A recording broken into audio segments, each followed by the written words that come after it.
This video is about growing big trees. Some of them will be garden trees, some of them will be big bonsai.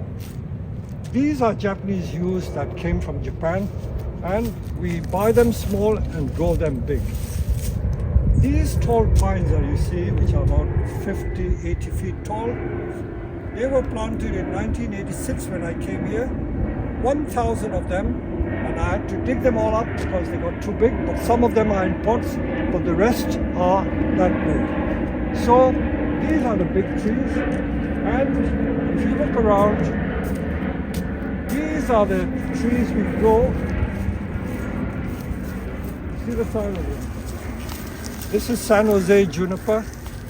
That's another San Jose Juniper. Look at the beautiful trunks on these trees. So these were grown in the ground and then put in large pots, and they will all become bonsai. This is another Bouverensis. This is one of the smaller ones. When I say smaller, it's all relative.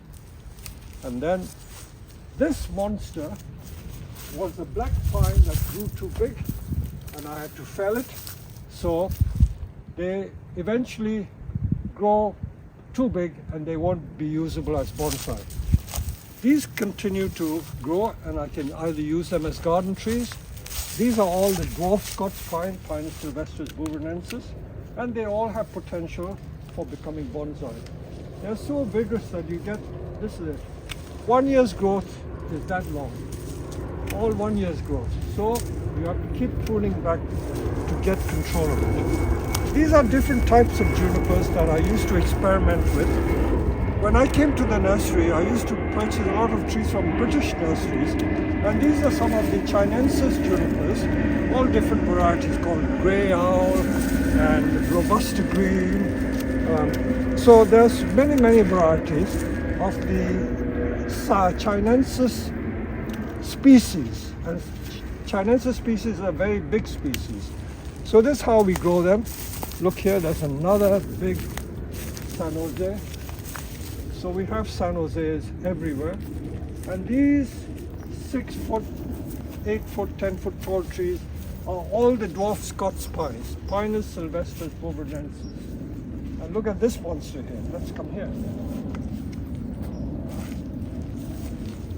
And we look at the tree from this side as the front.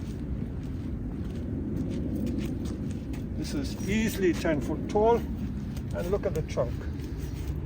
I purchased these trees in 1980 when I lived in my previous house, and when I came to the nursery I planted them in the field, in the ground, and after about 10 years I lifted them out and put them in pots.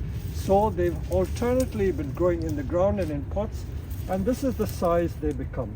So we sell these as garden trees, but there are 1 or 2 which have potential for bonsai.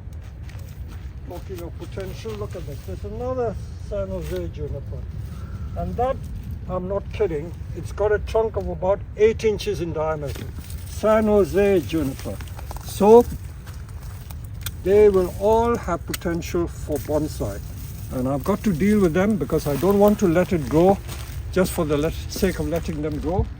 But many people ask me, why do you let them grow so big? Look at that, that's another beauty. Look at the base of this tree. Another Bouverensis.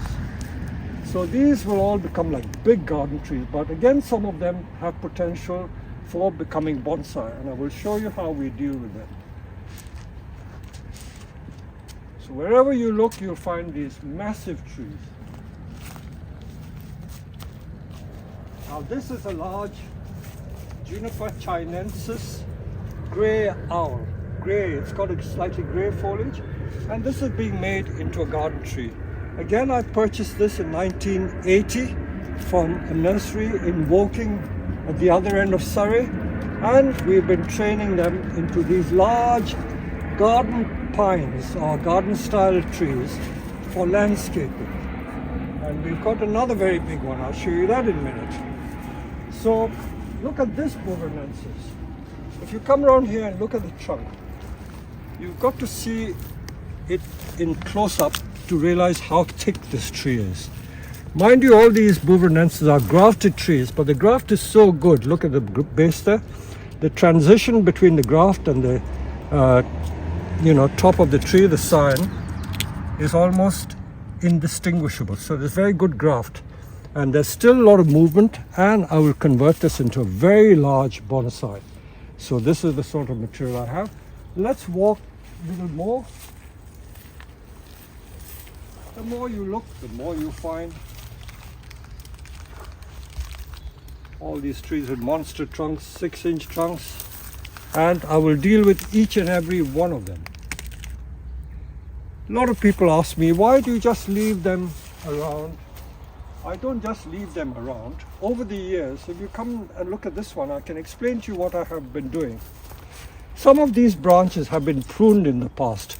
The leaders were taken out, So I've been using cut and grow method to get these twists and bends. So they have been training, but the whole object of leaving them in large pots is that they become thick in the trunk. And then we can think of making large bonsai or medium-sized garden trees with these trees. Another example is this great big grey owl. If you look at it from that side, you can see the shape. But again, there are lots of decisions to make on this. There are so many trunks that some of them will have to come off. And I will show you, I was going to work on these last night, but I said to myself, hang on a minute, I didn't want to waste the opportunity to show you what can be done with these trees. So I'm going to show you all these as projects. And then let's turn around. Look at this monster. This is a San Jose Stump tree. I really should take it out of the flower pot because it's got twists and bends. San Jose that have been growing for about 30 or more years, and they were already like 20 years old. So these trees are about 50 years old, and they've still got potential for very large bonsai. It's almost like collecting trees from the wild, but here we're collecting from Heron's Bonsai Nursery. None of these are collected trees. They're all grown here, but they've been grown here to become big. So let's look at some more. This was trained into a bonsai, but I'm deliberately putting in a big pot to get it even thicker, and then I will bring it back into bonsai shape again. Now let me turn here.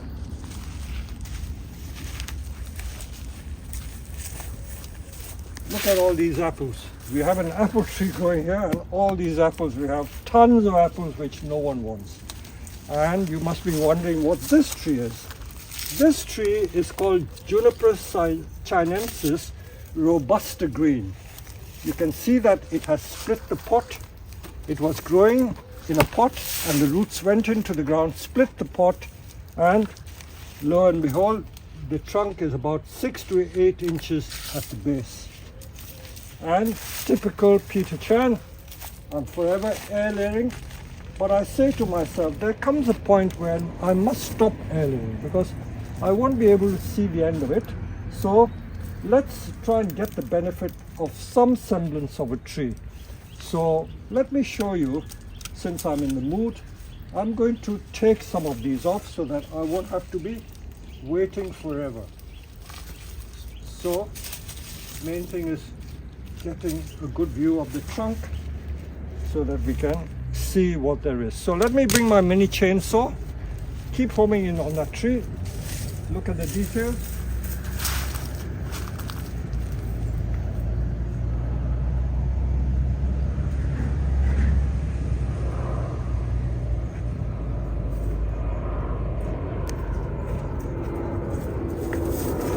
So forget all the air layerings. I haven't got forever to wait. So what I'm going to do is get rid of some of these and we'll show you what I was trying to do.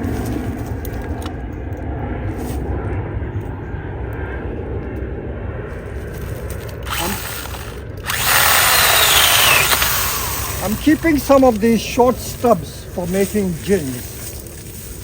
So if you see these short stubs, they are intended for that purpose.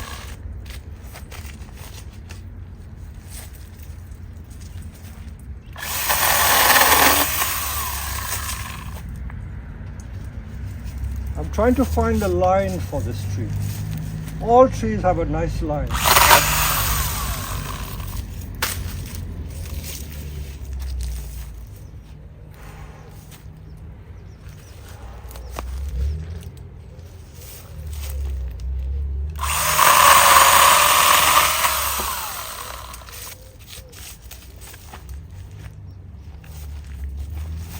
Unfortunately, not many of these have rooted, maybe because it wasn't done properly.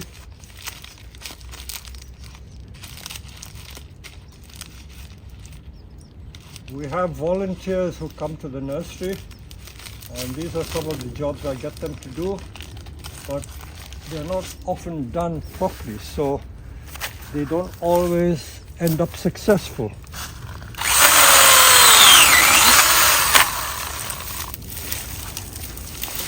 What a lot of waste. If we had the time and inclination, we could make so many air layerings from this.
People who don't appreciate bonsai really think we are crazy, because you take all the trouble to grow the branches, grow the plant, and then you cut everything off. But they don't realize what the purpose of growing them on is. The purpose is to make the trunk every time. And once the trunk thickness has been achieved, that's one big step towards making the bonsai. So looking at the tree, when we dig it up, we're going to put it upright and get hopefully a more interesting shape to the tree. How it will go from here on, we haven't decided yet, but I have a very rough idea. Very rough idea.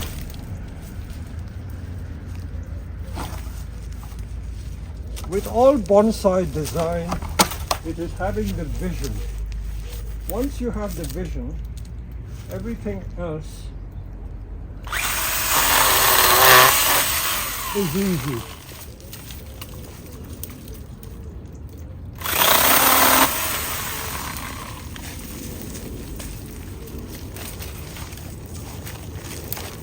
So if you look at the tree like this, if you go in there, you will see a possible line of the tree.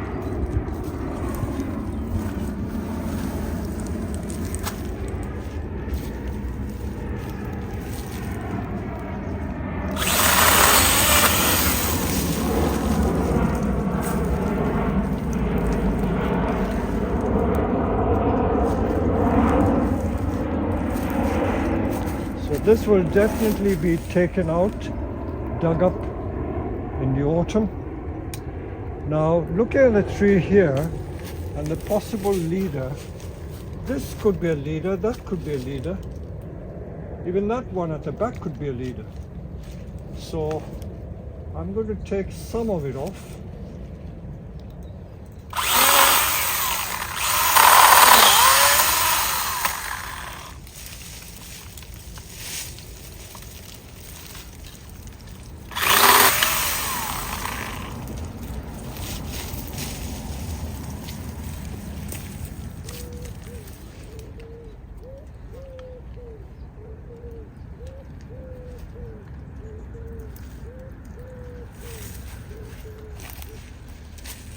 This might well end up as a garden tree, large garden tree.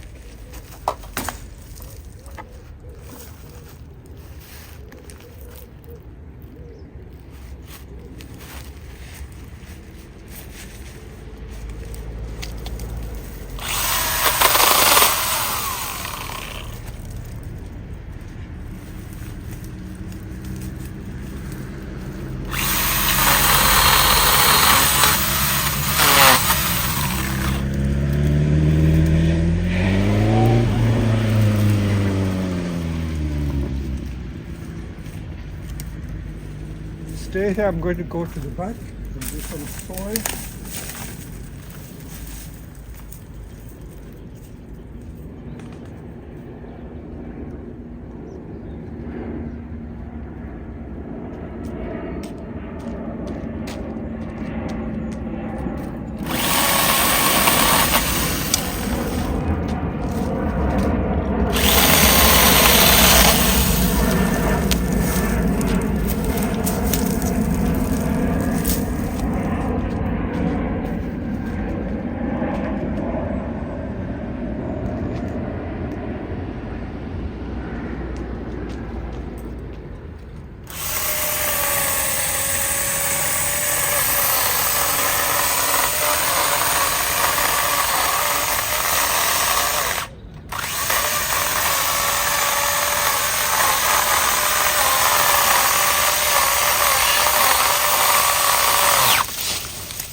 Look at the amount we've cut off, the entire apex. Now how many airlings I could get, but forget it, I can't wait forever. So, some more.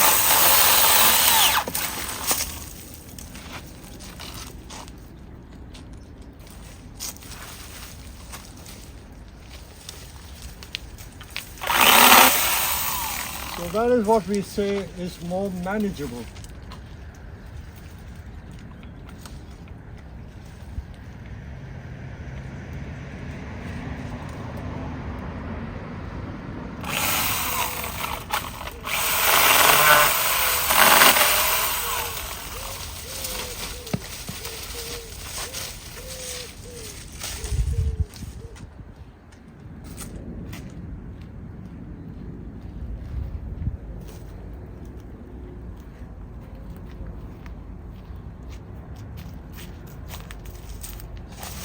So that I would say is more than half, I would say almost 60% of the tree taken out, leaving us with the trunk, which will be dug up in the coming autumn or the coming spring. And you look at the airlings which we tried to do, there's a lot of callus, but the roots didn't come out for some reason. But I left a bridge there. That may be the reason why it probably didn't take completely. So this will bud back, and we'll put it in one of these big 300-liter pots, and the makings of the bonsai are in there. Let me just bring the loppers and lop a little more, but can you see the amount that we've cut off?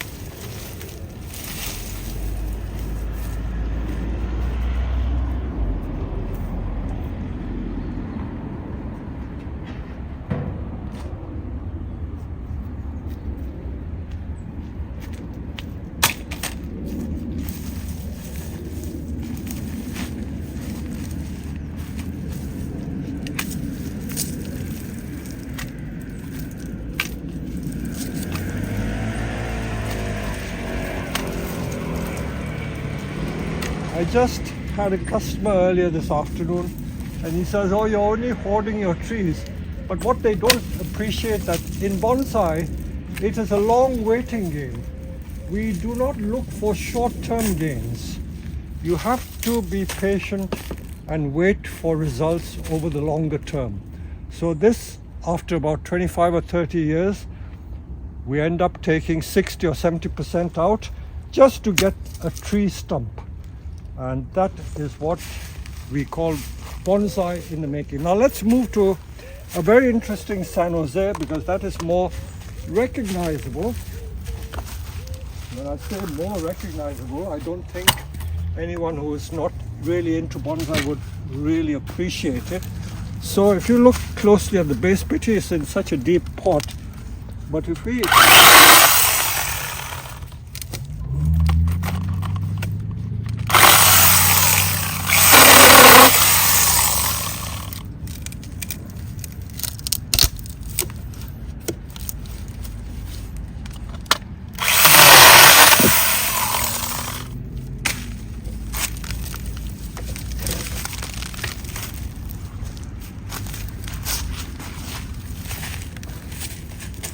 you think that I've been waiting about 30 years to do all this?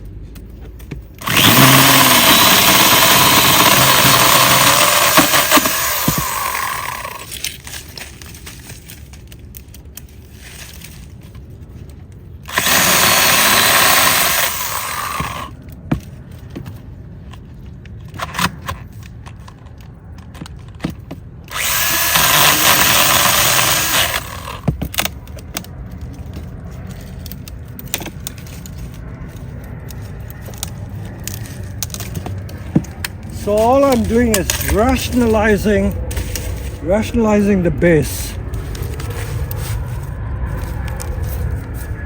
There is what we call a lot of confusion.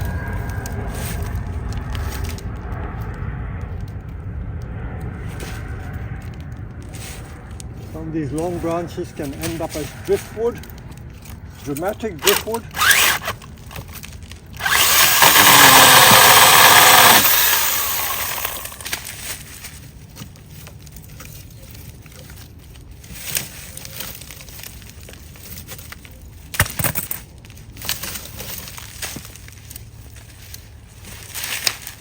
Almost reminds me of that 500-year-old juniper rigid that I used to have.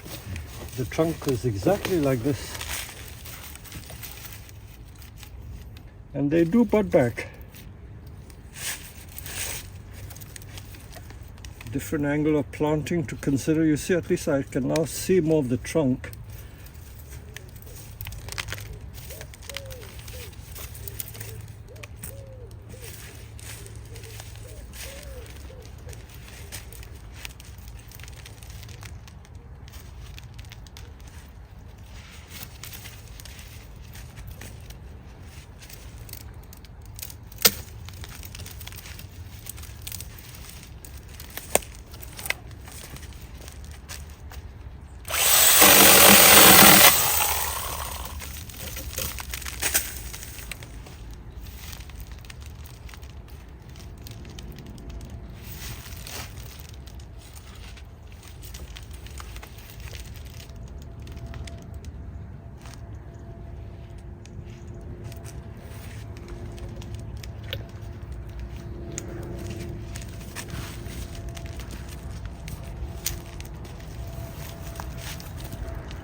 So complicated. You see, there's one line here, there's another line there. I think this is a pity. This is a thick branch, but that goes right across. So I don't know what to do with that. It's got to come out.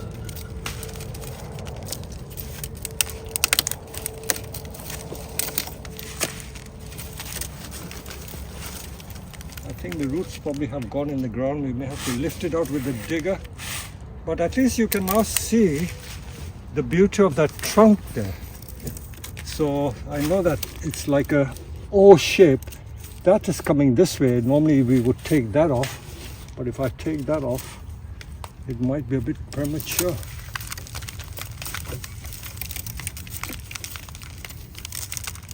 You can get it to bud back. It's possible to make it bud back. So it could also be nice from the other side as the front. So at least we can now see the potential in there. You see, these are all young growth, relatively young growth. So you can get young growth. And with these junipers, I'll show you another little trick which not many people tell you about. You have to keep heading into the branches. This, by the way, if you come close, is what we call the adult foliage. Because this has been grown in the pot for so long, it doesn't have any of the prickly foliage which we call the juvenile foliage. So San Jose normally have that prickly foliage like this. You see, this is the prickly foliage, what we call the juvenile foliage, but the rest of the tree has got the smooth cord-like adult foliage. And by constantly taking the tips out, you can get it to bud back further into the wood. I know that because we've got thousands of trees. It's quite a job to get around to all of it, but that is the only way you can get bud back. See, like that, I would cut it back to there. So much like that, and then it'll bud back there. Like this one, I would cut it back to there, and hopefully it'll bud back into the old wood. So that's how it is done. And this is where you have to exercise real patience to see results. So I've at least rationalized a little bit of that, and we might even tackle it next year.